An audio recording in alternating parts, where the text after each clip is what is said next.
चलिए आज एक बड़ी इंटरेस्टिंग बात करते हैं। हमने इतनी सारी प्रॉब्लम्स बताई, कभी सॉल्यूशंस नहीं बताए। आज थोड़ा सा सॉल्यूशन बताते हैं एक चीज़ का। आज मैं आपको रियल एस्टेट का एक स्ट्रेटेजी बताने वाला हूँ जो मेरे हिसाब से काम करनी चाहिए। आज से 7-8 साल पहले मैंने किसी को स्ट्रेटेजी बताई थी लास वेगास के अंदर घर लेने की। तो अगर वो बंदे ने उसको एग्जीक्यूट किया होता तो आज वो बड़े तगड़े पैसे बनाए होते उसने। दैट्स अनदर स्टोरी, उसने नहीं किया कुछ। ठीक है, तो एनीवे हैविंग सेड दैट, मैं आज आपको एक पूरी कंप्लीट स्ट्रेटजी बताऊंगा और थोड़ी थोड़ी जस्टिफिकेशन दूंगा। ठीक है, तो पहले आप क्या करो, ऑस्टिन के अंदर जाओ। ऑस्टिन टेक्सास के अंदर, ये ऑस्टिन टेक्सास के अंदर एक जगह है जहाँ पे मेरे हिसाब से लो मार्केट है। सुपर लो तो नहीं है पर लो है। इसके अंदर सारे इंडिकेटर्स ये कह रहे हैं ऊपर जाएगा। पूरे आई थिंक कंट्री के अंदर सबसे ज़्यादा तेज़ी से जो पॉपुलेशन बढ़ रही है इस वक्त ऑस्टिन की बढ़ रही है। 6% की ग्रोथ है last year.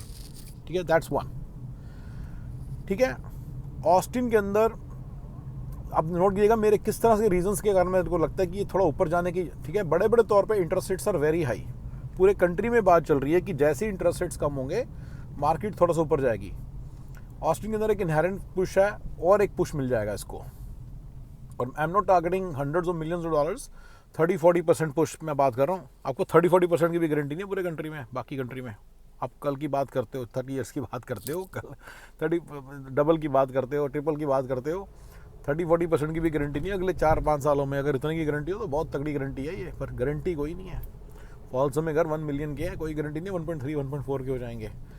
Right, all the indicators are now saying कि वो नीचे ही जाएंगे। अब ऊपर क्यों जाएंगे? सब चीज़ ऊपर थोड़ी जाती रहेगी। किसी भी जगह की कोई गारंटी नहीं है कि 30-40% ऊपर चले जाएगी। ऑस्टिन की भी नहीं है, ये याद रखना। यहीं पे बोल रहा हूँ डिस्क्लेमर, सामने गारंटी कोई नहीं है। सिर्फ ये है कि सारे इंडिकेटर्स ऐसे कर रहे हैं। ऑस्टिन को एक और एक्स्ट्रा पुश मिलने वाला है। ऑस्टिन में इवन टेक्सास के अंदर 2.7% टैक्स है, प्रॉपर्टी टैक्स है। तो तीसरा पुश उसको यहाँ से भी मिलेगा क्योंकि एक ना लेजिस्लेशन आने वाला है। वो 2.7% से आई थिंक 2.5 उसको ना ब्रेक मिलेगा हर एक को, या कोई रिलीफ मिलेगा। तो ये एक तीसरा जो है जो एक चीज़ है जिसके कारण मेरे को लगता है कि ऑस्टिन के अंदर काफ़ी कुछ एक अपॉर्चुनिटी है। चौथा, last but not the least, इसी का नाम ना मेरे एक बड़े अच्छे रियल एस्टेट इन्वेस्टर दोस्त ने लिया है। ये बात चल रही है जनवरी 2024 की। आपको जो पूरी स्ट्रेटजी बतानी है, मैं आपको पूरी स्ट्रेटजी बताऊंगा। आपको खोलनी एक LLC, उस LLC के नाम पे काम करना है। और आपको 50 घर लेने हैं एक एक करके। सारे के सारे घर आपने किस पे लेने हैं? मॉर्गेज पे लेने हैं। कोशिश करनी है 5% पे मिले, ताकि आपके पास अगर $1 मिलियन भी है तो आप 5% करके उसी से आप वहाँ पे घर मिलेगा आपको 4-5 लाख का। तो आप बेसिकली 10 to 15 मिलियन का पोर्टफोलियो बनाना है आपको। कोई 5% डाउन पे मिलेगा, कोई 8% पे। आपने PMI का टेंशन नहीं लेनी, प्राइवेट मॉर्गेज इंश्योरेंस की टेंशन नहीं लेनी। वो थोड़ी ज़्यादा होगी और आपको कैश फ्लो बेसिस पे आप नेगेटिव हो जाओगे। Most probably in all this thing you will be cash flow negative. अगर आपकी इनकम है $10,000 की, मान लो 15,000 की, तो आपने ये सोचना मैं इस ऑब्लिगेशन को उससे फुलफिल करूंगा। Even after the mortgage, even after the rent will pay of mortgage and everything in a very good way. पर फिर भी थोड़ी बहुत ही कैश फ्लो नेगेटिव रहेगा। आपने बहुत ध्यान देना कि आपकी बैंडविड्थ जो है ना, महीने की बैंडविड्थ वर्ड यूज़ कर रहा हूँ, जो महीने की आपकी जो सैलरी आ रही है, बैंडविड्थ है वो आपकी, वो उसके हिसाब से करना है कि मैं सारे महीने की सैलरी भी खर्च कर दूँ। तो आपने ना ये नहीं सोचना कि मेरी 2,000 किस्त है, मेरी 2,000 आया, तो हमने सोचना कि मेरा 2,000 किराया आया और मेरा तो सब ठीक हुआ। आपने ये सोचना कैरिंग कॉस्ट भी होती है, राइट, और भी छोटे मोटे इश्यूज आ सकते हैं ना। तो आपने जो पैसा आया है उसको 20% कम गिनना है रेंट को। बाकी पैसा ये समझना कि कि बाकी सारे इश्यूज के लिए, कैरिंग कॉस्ट वगैरह के लिए हैं। फिर जो आपने बैंडविड्थ एनालिसिस करना है ना, आप जैसे मान लीजिए 2,000, तो आपके पास ₹400 कम है, तो आपकी सैलरी में से ₹400 समझ लो इस तरफ चले गए। आपने सिर्फ रेंट और मॉर्गेज नहीं ना, आपकी मॉर्गेज के साथ साथ प्रॉपर्टी टैक्स वगैरह सारा कुछ है, तो उसको 20% रेंट कम करके गिनना है सारे कैश फ्लो के लिए, एनालिसिस के लिए। Making sense? तो जितने सारे खर्चे जो ये मेन खर्चे ना, property tax, insurance, HOA, mortgage, जो बिल्कुल क्लियर रनिंग खर्चे हैं, वो आपने उनके साथ कंपैरिजन करना है। और रेंट को आपने 20% कम कर देना है। और फिर देखना भी कितने पैसे रह गए, वो आपने 10 से 15% वो आपने एलोकेट कर देने हैं उसकी तरफ। अगर आपने एक ईजिली स्केलेबल फॉर्मूला बनाना है तो नए घरों को ही टारगेट करो। 10 साल तक उनकी वारंटी रहती है। ठीक है ना, 10 साल तो उनकी वारंटी रहती है। देखो ये मैं बड़े इंटरेस्टिंग पॉइंट्स बता रहा हूँ, मुझे 10 साल की वारंटी का कॉन्सेप्ट पता चला है 2016 में, मुझे भी पहले नहीं पता था। ये बहुत सारी कॉम्प्लिकेट, बहुत सारी चीज़ों का मिश्रण है, मैंने बहुत सारी चीज़ों मिक्सअप करके कंप्लीट स्ट्रैटेजी बता रहा हूँ मैं आपको। एक LLC बनानी है और आपका गोल है कि आप पहले 2 लीजिए फिर 4 लीजिए। आप इसमें पता है सबसे बड़ी गलती करोगे, सब कर लोगे लेकिन आप 10 मिलियन के घर नहीं लोगे। आपको कोई आगे बोलेगा डाइवर्सिफाई योर पोर्टफोलियो, तो मेरा डाइवर्सिफाई योर पोर्टफोलियो का मैंने वीडियो आई थिंक नहीं बनाया, मैं बना दूंगा। उसके हिसाब से समझना है कि डाइवर्सिफाई ना कोई नहीं करता, ना बुफे कर रहा है ना कोई और कर रहा है, कोई नहीं कर रहा। बिल गेट्स भी देखो, माइक्रोसॉफ्ट, ऐसे कोई डाइवर्सिफाई कोई नहीं करता। ये स्टुपिडिटी है, ये स्टुपिड आइडिया आपके ऐसे बेवकूफ़ रिटेल इन्वेस्टर्स के माइंड में डाला जाता है so that you lose money everywhere. ठीक है, anyway, so coming back to this thing, diversify कर दो। कभी ये होगा तुमने क्या सारे एग्जैक्ट बास्केट, आपको सारे एग्जैक्ट बास्केट में ही डालने पड़ेंगे, तभी जाके आपको एक सब्सटैंशियल गेन होगा, अदरवाइज आपको सब्सटैंशियल गेन नहीं होगा। ठीक है, अब आपने ये ले लिए, जैसे ही 30% आपको, अच्छा आपको बन जाना है, एक बंदे को बन जाना है, आप 2 या 3 बंदों की टीम बनाओ। ठीक है ना, अब एक बंदा बने रियल एस्टेट एजेंट, दूसरा बने मॉर्गेज एजेंट, क्योंकि अब अगर आपने नए घर लिए हैं तो फिर आपको रिपेयर और फिक्सर अपर वगैरह की टेंशन लेने की जरूरत नहीं है। तो आपको टेंशन बस एक चीज़ की लेनी है कि आपको ना थोड़ा सा, हाँ बस ये 2 चीज़ें चाहिए आपको mainly, real estate and mortgage agent चाहिए। ना रिपेयर का काम चाहिए ना क्लीनिंग तो हमेशा आउटसोर्स से कराओ, एक किसी भी एक कोई बंदे से, क्लीनर से, कोई जो आवड़ी वेज क्लीनर से बातचीत करके रखो कि भाई जब बुलाऊंगा तो ऐसे मतलब कितना दिन का नोटिस एंड ऑल दैट, वो आ जाया करे, मिल जाएंगे वो आपको, वो इजीली मिल जाते हैं। ये सिर्फ उस वक्त के लिए। अच्छा कोशिश करो आप जहाँ रह रहे हो उसके 30 मिनट्स रेडियस में हो। लोग कह रहे हैं 2 घंटे के रेडियस में होना चाहिए, 2 घंटे से बाहर तो जहर है, 2 घंटे से बाहर तो जहर होता है। अब आप ऑस्टिन में रह रहे हो तो घंटा ही होगा, मैं कहता हूँ 30-40 मिनट्स कहेंगे, वहीं के आसपास ही आप रहो। आप ऑस्टिन जाके, उसमें बहुत सारे सबर्ब्स होंगे, आपने ऑस्टिन में डाउनटाउन की बात नहीं कर रहा हूँ, आपने कहीं ऑस्टिन का मतलब ये नहीं, ऑस्टिन पूरे मेट्रोपॉलिटन की बात कर रहा हूँ, उसमें कोई ना कोई सबर्ब जरूर होंगे जिनके बारे में बात हो रही है, जहाँ पे नए नए घर बन रहे होंगे। जो नए घर आपके, अगर आपको 12% किराए के हिसाब से नया घर मिल जाता है तो आपके वारे नहीं आ रहे हैं, 8 या 9% के हिसाब से मिल जाता है तो भी आपके वारे नहीं आ रहे हैं, दैट्स नॉट सो बैड। वहाँ पे घर हैं, मैंने चेक किया है। ये इसका मतलब बता देता हूँ क्या है। जो आपको रेंट आ रहा है वो घर के प्राइस का 12% है।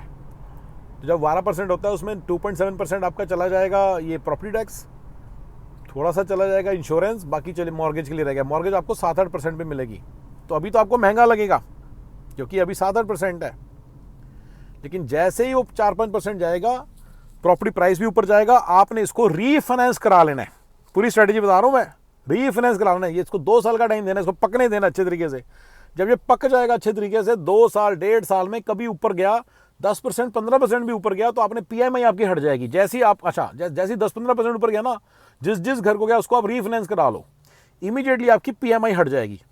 याद रखना नीचे भी जा सकता है, मैं नहीं कह रहा कि ऊपर जी जाएगा, गारंटी कोई नहीं है, गारंटी कोई नहीं है भाई। ये सिर्फ एक स्ट्रैटेजी है जो मेरे हिसाब से काम कर सकती है। आपको ऑस्टिन जाना है, मुझे ऑस्टिन की मार्केट में मैंने स्टडी भी किया है, मेरे को लगता है कि वहाँ पे थोड़ा सा दम है, मेरे हिसाब से तो थोड़ा सा है, ऊपर जा सकती है। तो 10-15% की भी गारंटी नहीं, देख लो आज की डेट में। आप सब कहोगे मैं तो गारंटी ले सकता हूँ उस जगह की 15% ऊपर जाएगा ही जाएगा, कोई गारंटी नहीं ले सकता। अगर 15% गारंटी ले सकते हो, देयर आर बिग पीपल जो रियल एस्टेट इन्वेस्टमेंट फंड्स खोलते हैं, उनके अंदर पैसा डालो, 15% ऊपर जाना है, आप तो उसकी फिर वो ऊपर जाएगा जाएगा, तो आप पैसे उससे बनाओ ना, फिर इतना हेडेक क्यों ले रहे हो घर खरीदना बेचना। कोई गारंटी नहीं ले सकता। रियल एस्टेट इन्वेस्टमेंट फंड्स नहीं होते, उनको पकड़ो, उनके अंदर डालो पैसा, कोई गारंटी नहीं ले सकता। 10-15% की भी गारंटी नहीं ले सकता, अगले 1 साल की, 2 साल की, 4 साल की, 6 साल की, नीचे की भी कोई गारंटी नहीं ले सकता, किसी चीज़ की कोई गारंटी नहीं ले सकता। नहीं तो आप फिर रियल एस्टेट इन्वेस्टमेंट फंड्स खोलो, अगर आपको गारंटी है आपके पास, आपको लगता है आप इतने इंडिकेटर्स स्टडी कर चुके हो कि आपको 100% गारंटी है। पर अगर 15-20% ऊपर चलेगी तो आपका एक बहुत तगड़ा खर्चा खत्म हो जाएगा, विच इज़ PMI। आपका मॉर्गेज एजेंट बनना बड़ा जरूरी है आपको, मॉर्गेज एजेंट, क्योंकि आपको बार बार रीफाइनेंस कराना है और आपको अच्छी छिल लगेगी। एक तो आपके पैसे बच जाएंगे, रियल एस्टेट एजेंट बनने से आपके पैसे बच जाएंगे, फिर आपको अंदर की डील्स पता रहेंगी। हो सकता है आपको कोई ऐसा बिल्डर मिल जाए जो घर बेच रहा है और वो कह दे कि मेरे आप 5 घर लेते हो या 10 घर लेते हो तो मैं आपको 5-6% डिस्काउंट दे दूंगा। अगर आप रियल एस्टेट एजेंट, आप ये बात करना कि मैं इसको आगे भेज दूंगा जल्दी जल्दी, उसको मत बताओ कि मैं खुद ही करूंगा। मैं काफ़ी चीज़ें बता रहा हूँ, मैं इनको ध्यान दो, सारी बातें बड़ी इंपॉर्टेंट हैं। तो उसको बोलो कि मैं तो जी बेचूंगा आगे 5%, मेरे पास 5 बंदा वगैरह, वो आपको एक बायर्स डील देगा 4% तक, 3-4% तक देते हैं वो बायर्स एजेंट को, आपको 5% 6% दे देंगे, आपकी इंस्टेंट 6% इक्विटी बन रही है।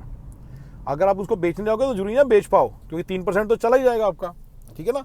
तो वो पैसे बचाने बड़े क्रिटिकल है, क्योंकि वो 33% ऑफ द गेन अगर आपका 20% ऊपर चला गया। Making sense.